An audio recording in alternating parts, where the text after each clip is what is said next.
Komentimi i përsosur i Kuranit. Gjuzi I 29. Sure El Gjin, zbritur në Mekë, ajete 28. Përmbajtja e sures El Gjin. Kjo sure, ashtu siç bëhet e qartë dhe nga emërtimi, kryesisht diskuton për krijesat e padukshme, të cilat quhen gjin.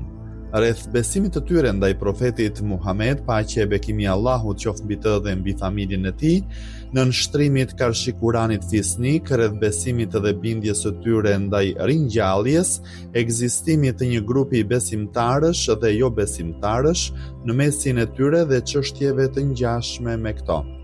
Kjo temë përfshin 19 ajete nga 28 ajete gjithsej që ka kjo sure dhe korrigjon shumë prej paragjykimeve në lidhje me xhindët, duke I hedhur tej si të pavlefshme.